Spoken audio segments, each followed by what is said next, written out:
mulai memudar gitu penglihatan tuh, tambah buram, atuh ini gimana kata saya teh.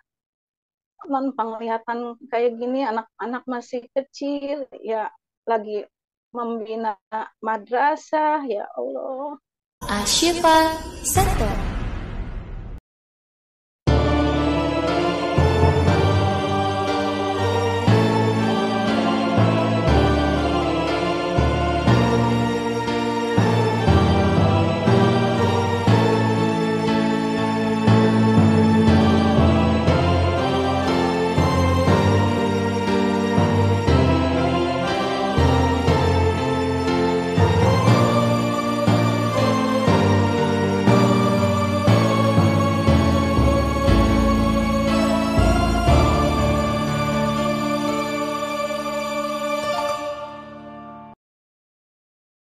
Bismillahirrahmanirrahim. Assalamualaikum warahmatullahi wabarakatuh. Waalaikumsalam warahmatullahi wabarakatuh. Alhamdulillah, wassalatu wassalamu ala rasulillah, nabiyina Muhammadin wa ala alihi wa sahbihi wa man wala, amma ba'd. Hayakumullahu wa bayakum. Semoga Allah memanjangkan umur kita semua dan memperbaiki urusan kita semua dan mewafatkan kita dalam keadaan husnul khatimah sebagai Ahlul Quran. Hari ini kita akan menyaksikan ujiannya Bu Nunung yang Masya Allah ya, nggak bisa braille padahal, nggak bisa baca Al-Quran. Makanya ini betul-betul bisa jadi motivasi untuk teman-teman semua. Ini yang nggak bisa braille loh. Gimana yang bisa braille?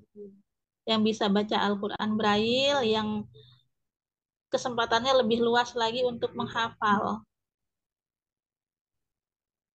Malu kita kalau keadaannya ternyata kita jauh lebih buruk ya. Insya Allah.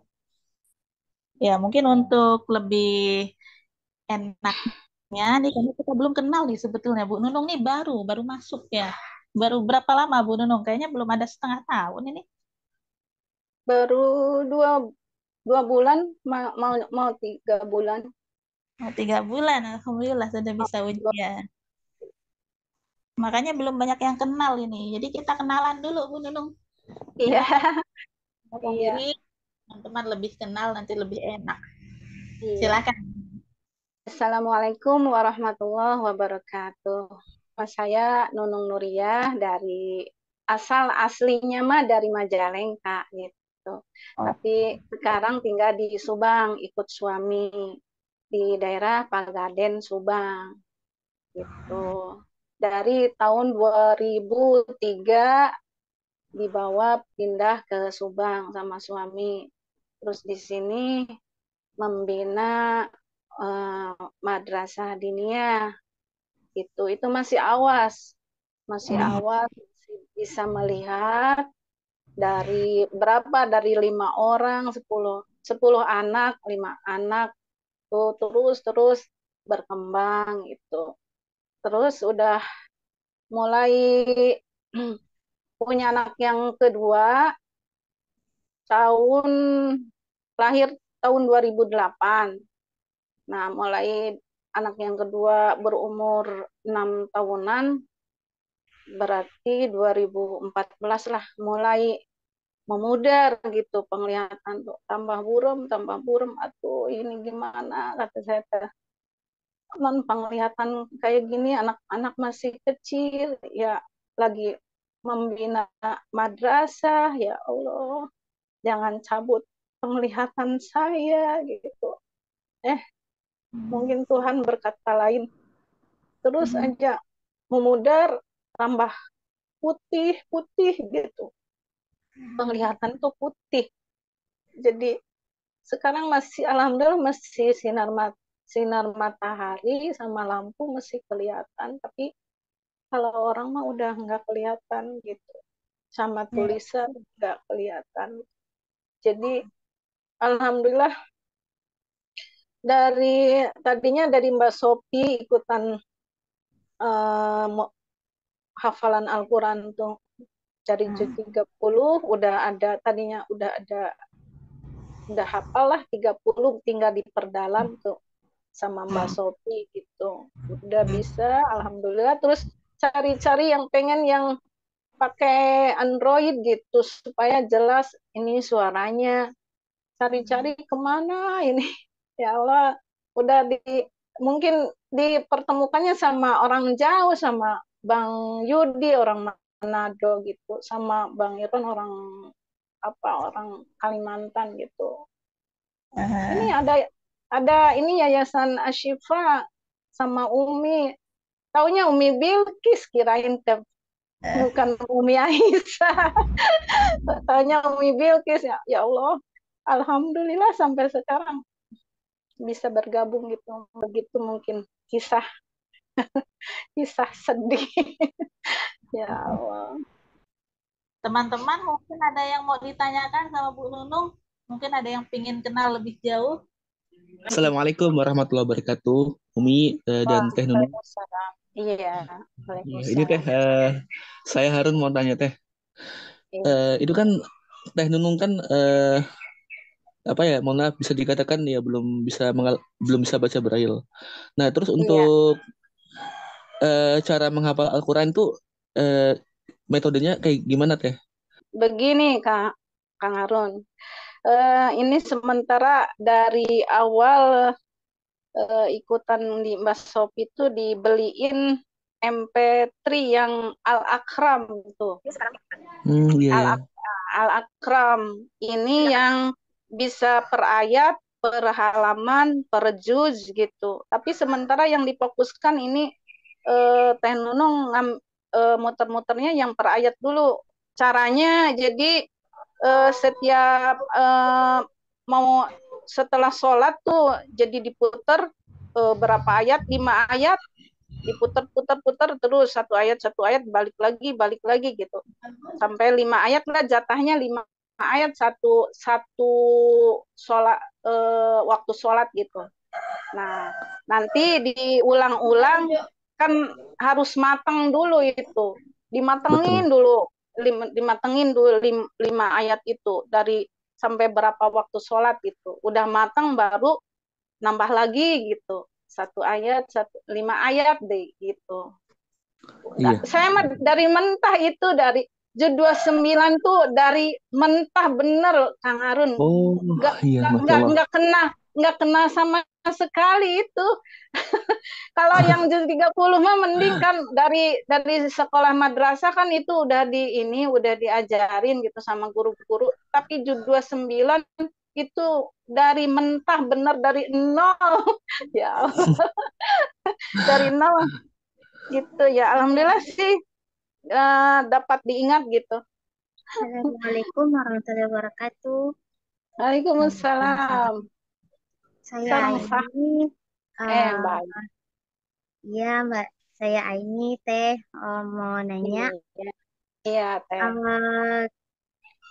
Kalau boleh tahu kira-kira dari sejak kapan Teh Nunung mulai menghafal dan kenapa motivasi apa yang tiba-tiba kepikiran untuk menghafal Al-Quran gitu. Jadi gini Teh, udah diponis kan sempat dibawa ke Cicendo di rumah sakit Cicendo itu jadi ponisnya nggak bisa dioperasi juga nggak bisa karena urat syarafnya udah rusak gitu. Jadi di rumah tuh nangis aja tiap ini malam tuh kalau sholat malam tuh nangis tuh gimana ini nggak kemana-mana gitu nggak kan masa-masa terpuruk gitu. Iya terpuruk mentalnya tuh jadi down ya gimana ketemu orang juga nggak berani ya Allah kan yang lain mah kalau dari lahir bisa pakai tongkat kemana-mana ini nggak bisa Teh ya nangis saja ini gimana kan tadinya ikut aktif di radio pen radio gitu radionya radio Muara itu yang di Jakarta kan banyak yang yang kayak Umi gini banyak kayak Teh Nunung. Udah ikutan aja itu yuk hafalan. Aku nggak bisa braille, nggak apa-apa. Dan udah hafalan doang. Ayo aku boleh di mana? Itu sama Mbak Sopi golongannya. Ayo aku ikut. Terus gitu. Itu pakai Hmm. HP-nya HP jadul teh, yang gabung-gabung itu. Masya Yang Allah. Oh, yang gabungnya. teleponan yang komprenan gitu. Iya, iya, yang Simbian itu. Tapi itu Masya jadi Allah. ininya tuh kendalanya kalau sinyalnya jelek tuh jadi pada pada jatuh itu harus diangkat lagi itu Iya, itu memang. terus sistemnya jadi kalau hafalan tuh harus bareng. Jadi kalau yang cepat apa yang lambat itu ya yang cepat harus nungguin yang lambat gitu. Jadi harus Oh, ya, bareng. ya. Ya, harus Harus bareng satu grup. bersamaan. Mm-mm. Heeh. Ada lima orang harus bareng limaan. Jadi nungguin yang itu yang lambat harus saling ini, saling nungguin, terus diajarin sama kita-kita Masya gitu. Allah. Mm. Iya, Jadi ini ada jujur, aku juga baru dengar nama Tenunung karena kan ini lupa ya, mulai bergabung bulan berapa, terus baru ketemu kita di Zoom itu baru berapa kali, makanya ih baru kenal, baru tahu. golongan 2 tahunan gitu sama Mbak Sopi juga baru ikutan sekitar 2 tahunan lah Oh, Masya sama Mbak Allah. Sopi. Kalau sama Umi baru ada mau 3 bulanan. Oh, berarti baru ya. Iya baru. Hmm. Itu juga Masya banyak Allah. dikoreksi sama Umi yang belum bisa ini juga. Masih banyak Masya Allah, dikoreksi. semoga ini apa namanya memotivasi kita semua untuk lebih banyak dalam menghafal lagi. Jujur ini juga kalau eh, apa namanya dalam menghafal memang harus diimbangkan. Kalau ini kurang sering putar murotalnya, kadang-kadang lupa gitu. Mm-mm. Jadi harus sering diputar itu. Terus Tenonoma jadi nyari-nyari orang yang bisa braille siapa ya? Ya diteleponin aja kayak Mbak Hani itu, Mbak Umi Hani suka Oh, ditelepon. Mihani. Masya Allah. Rabain dong. Apa yang dirabain ini? Itu huruf Hurufnya. besar apa kecil? Iya gitu. Jadi sering gitu Tenonoma Hmm. nyariin Masya orang-orang yang Allah. bisa braille. Makanya belajar braille belum ada hidayah. Iya, belajar Braille juga awalnya ini juga kesulitan sih, ada sekitar 3 bulanan baru bisa tulis Braille Arab gitu. Susah. Ini juga udah bisa, udah hafal itu huruf Latin sama Arab, tapi pas dipraktekin di Al-Qur'an kok Masih kayak ini. gini ya. Kayak parutan itu gimana? Ini kayak parutan. Nggak ngerti benar ya Allah. Merabanya belum peka, nggak bisa ya Allah. Iya, harus dulu sih itu harus apa namanya harus hafalin Indonesianya dulu. Jadi kalau Teteh sudah bisa nulis Indonesianya baru boleh nulis Arabnya karena penulisannya beda. Ashifa Center.